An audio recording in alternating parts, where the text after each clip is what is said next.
To be or not to be? That is the question. Prepare yourself to know the story behind one of the most celebrated phrases from Hamlet, written by Shakespeare. A classic book and one of the most acclaimed works in world literature. In today's summary, you will understand why Hamlet continues to be one of the most important plays in literature, capable of generating, even after centuries, discussions and profound reflections. Before we transport ourselves into this fascinating Shakespearean universe, let's meet the main characters of this timeless work.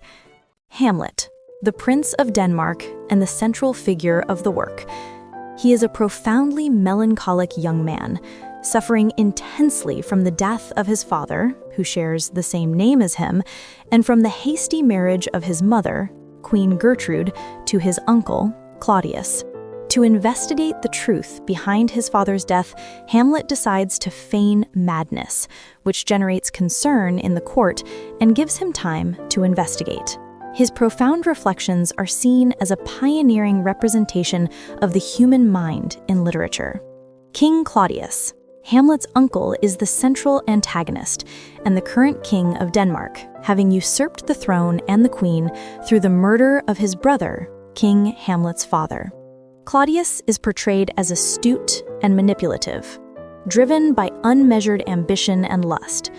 He symbolizes the moral corruption that permeates the kingdom of Denmark. Horatio, Hamlet's loyal and trustworthy friend, he is a perceptive observer of the political situation in Denmark. Horatio represents reason, fidelity, and integrity in a world of corruption and deceit. Polonius, the king's chief counselor and father of two other important characters in the work. Polonius is characterized by his eloquence and his tendency for long speeches. He also acts as a spy in service of the new king to watch Hamlet, and plays a fundamental role in future tragedies and important events in the play. Ophelia, daughter of Polonius and sister of Laertes, Ophelia loves Hamlet, but is advised by her father and brother to keep her distance from him. She is portrayed as a defenseless pawn in the corrupt game of men, constantly controlled and manipulated. Her obedience and vulnerability make her susceptible to the manipulations of the court and the men around her, including Hamlet, who at certain moments treats her with contempt and harsh words. Other equally important characters will emerge throughout the narrative, contributing to the chain of tragic, unexpected, and irreversible events that will define Hamlet's destiny. Hamlet is called a play because, in its essence, it was written to be staged in the theater. The story takes place in Denmark. As for the period, it was written by William Shakespeare between 1599 and 1601, with most authors dating it around 1600, at the turn of the 16th to the 17th centuries. The play is formally divided into 5 acts that guide us through a complex web of events exploring central themes such as revenge, madness, corruption and power, politics and legitimacy, appearance versus reality, existential dilemmas, morality, decay of the state, gender, and female representation, grief, and the expression of pain, among other important and relevant themes. Each act progresses the plot and the development of these themes. It all begins in the somber castle of Elsinore, where the young prince Hamlet finds himself in deep mourning, depressed and disturbed by the recent and inexplicable death of his father, King Hamlet. His anguish is intensified by the hasty marriage of his mother, Queen Gertrude, to his uncle, Claudius, who quickly ascended to the throne. He sees this union as disloyal and incestuous. This also triggers a feeling of imbalance in the kingdom, as a king was killed and another took power illegitimately, which requires the restoration of order. Furthermore, political tension is also growing and reinforced by the news that the Prince of Norway, Fortinbras, is gathering an army to reclaim lands lost by his father, who was killed in combat by the late King Hamlet. This ends up contributing to a climate of war that seems imminent.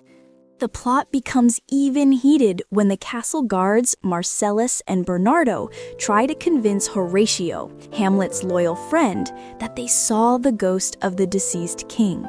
The news reaches Hamlet's ears, who soon decides to join the guards in the hope of seeing his father's ghost with his own eyes. The ghost appears to Hamlet and says it was condemned to wander and suffer until its death is avenged. It explains that, contrary to the official version that a snake had bitten him, he was poisoned by Claudius while sleeping in the garden, describing him as an adulterous and incestuous monster. The spirit demands that Hamlet avenge his death, but specifically warns him not to touch Queen Gertrude and to leave her condemnation to divine forces. Hamlet is immediately overwhelmed by the monumental task of revenge imposed by the ghost. Even so, he decides to investigate his father's tragic death and try to discover the truth. This appearance is the main catalyst for the entire plot. To disguise his true intentions and buy time for his investigation, Hamlet decides to feign madness, adopting a strange and manic behavior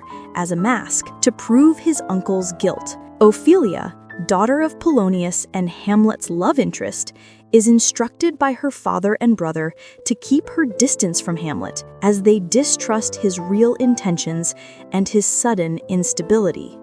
In the second act, Hamlet's unusual behavior, resulting from his feigned madness, begins to generate great concern throughout the court. King Claudius and Queen Gertrude, anxious to understand the cause of Hamlet's change, summon Rosencrantz and Guildenstern, two of the prince's childhood friends, and ask them to observe and investigate what is afflicting Hamlet. But Hamlet, with his cunning and intelligence, quickly realizes that Rosencrantz and Guildenstern are not just friends coming to visit him, but are in the service of the king and queen to spy on him. This perception deepens his distrust of everyone around him and reinforces his decision to maintain the farce of madness. Polonius also dedicates himself to trying to unravel the root of Hamlet's madness. He, in another of his characteristic speeches, tries to prove that the cause of Hamlet's melancholy is what he calls the sickness of love for his daughter Ophelia.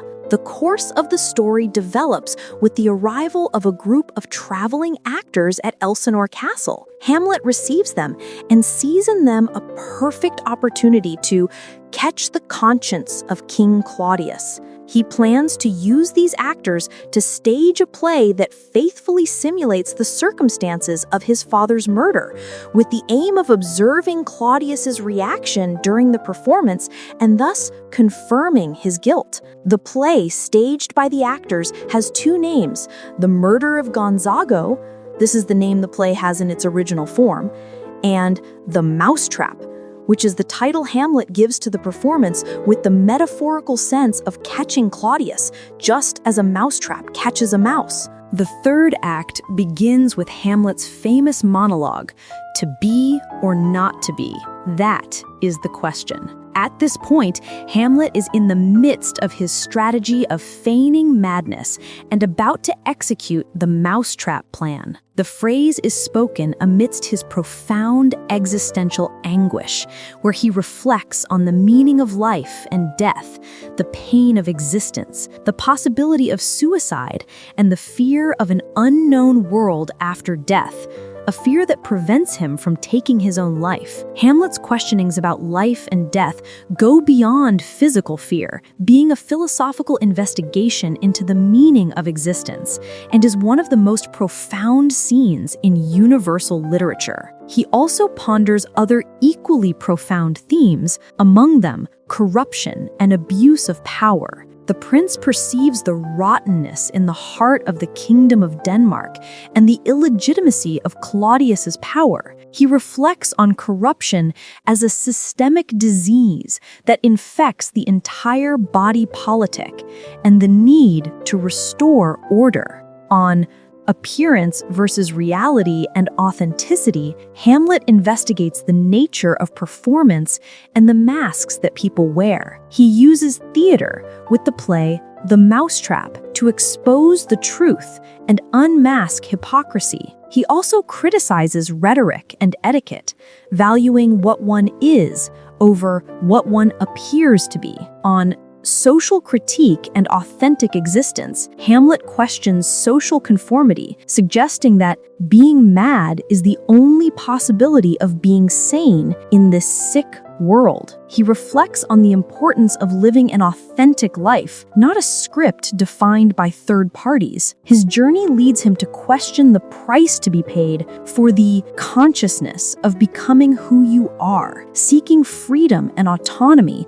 amidst hypocrisy and social emptiness. His reflections are profound and wide-ranging, addressing themes such as betrayal, revenge, hatred, and love, as well as themes like morality, ethics, identity, and self-discovery. The play is a paradigm of human life where the protagonist explores the essence of the human experience in its entirety. In short, Hamlet spends the entire play thinking and questioning, and his reflections extend from politics and corruption to human psychology, authenticity, and the meaning of life in a complex world. After the monologue, Hamlet has a meeting with Ophelia. He realizes that she is being used as a pawn and that she is spying on him at the behest of her father and King Claudius. Overcome by distrust and increasingly immersed in his feigned madness, Hamlet distances himself further and further from her. He rejects her forcefully and cruelly, using harsh words that deeply offend her with his verbal aggressions, instructing her to go to a nunnery, with a possible double meaning that, at the time, could also refer to a brothel. Hamlet's offenses deeply affect Ophelia, who feels the hard blow of his words in a devastating way. On one hand, she is constantly controlled and manipulated by her father, her brother, and the king.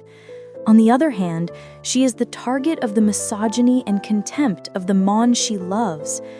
Hit from all sides, Ophelia is the personification of female oppression, a defenseless pawn in the corrupt game of men.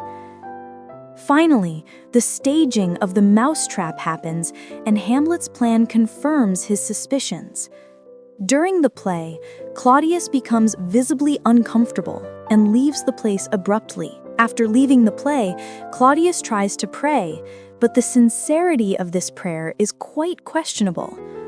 Although he feels the weight of his crime, Claudius does not show true repentance, a real desire to change. Hamlet observes him, and despite having the perfect opportunity for revenge, hesitates to kill him at this moment, fearing that if he did so while Claudius was in prayer, the king's soul might go to heaven instead of hell. This indecision of Hamlet's is one of the most debated aspects of the play, revealing his profound moral and religious dilemmas and contrasting him with other more impulsive characters. After the play and the confirmation of Claudius's guilt, Hamlet goes to confront his mother, Queen Gertrude. During the discussion, he hears a noise behind a curtain, and believing it was Claudius spying on him, Hamlet impulsively stabs the curtain and, unintentionally, kills Polonius by mistake. The death of Polonius is a tragic and fundamental turning point in the play. This impulsive action by Hamlet, motivated by his fury and quest for revenge, will have devastating consequences, especially for Ophelia, who, after the tragedy with her father, goes completely mad. She succumbs to genuine madness, unlike Hamlet's feigned madness. In her state of delirium, she expresses herself by singing and uttering words that make no immediate sense to others, but which, in fact, reveal her repressed pains and frustrations. Ophelia's madness is a direct consequence of the trauma and emotional devastation caused by Hamlet's verbal aggression and, more significantly, by the murder of her father at the hands of the prince. She is portrayed as a victim of manipulation and tragedy, and her madness becomes the means by which she finally expresses her repressed emotions and sorrows, granting her a voice that speaks truths, uncensored, something that would be unimaginable for her while she was sane. The tragic outcome of her madness is her death by drowning. The play suggests that her death may be a suicide, although it is not explicitly confirmed. Laertes, who was in Paris, returns furiously to Denmark, consumed by rage and the desire for revenge for his father's death. King Claudius, feeling threatened and determined to eliminate Hamlet once and for all, joins him, and together they conspire to murder Hamlet. The plan is treacherous. They decide that Hamlet and Laertes will have a duel, but Laertes' sword will be sharpened and poisoned. In addition, Claudius will prepare a cup of wine also poisoned for Hamlet in case the sword plan fails. Claudius had already tried to get rid of Hamlet before when he sent him to England. However, Hamlet managed to intercept and foil this plan, altering the orders so that his two companions, Rosencrantz and Guildenstern, would be executed in his place. The fifth act begins with a striking and philosophical scene where Hamlet encounters two gravediggers in the cemetery during Ophelia's funeral. He reflects deeply on human mortality while holding the skull of Yorick, the court jester he knew in his childhood. This scene serves as a reminder of the transience of life and the inevitability of death, where even the most grandiose turn to dust. Hamlet is wounded by Laertes' sword, which was previously sharpened and poisoned.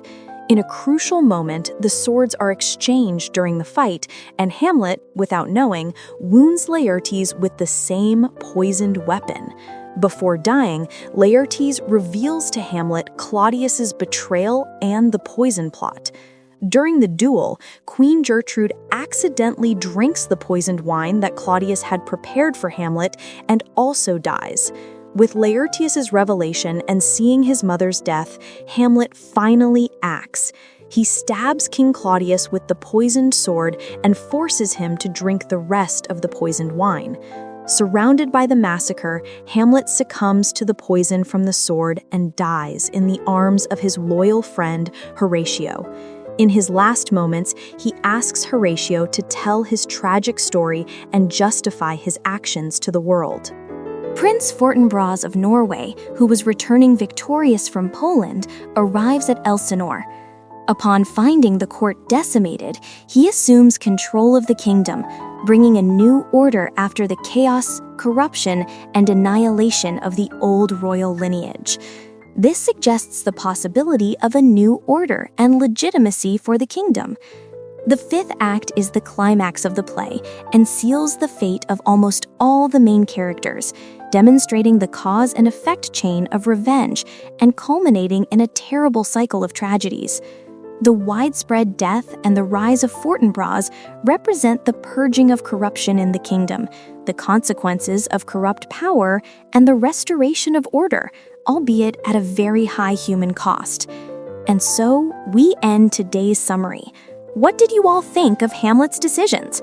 Could he have avoided the tragedies and the successive disasters? And do you think that if he had chosen to abandon the thirst for revenge, the end of the story could have been different? Tell us in the comments. We want to know your opinion. It is important to remember that this is just a summary, and that reading the complete work is a much richer and more profound experience. Reading the play in its entirety is to dive into the genius of one of the greatest writers of all time, William Shakespeare. Thank you very much for joining us. See you next time, dear readers.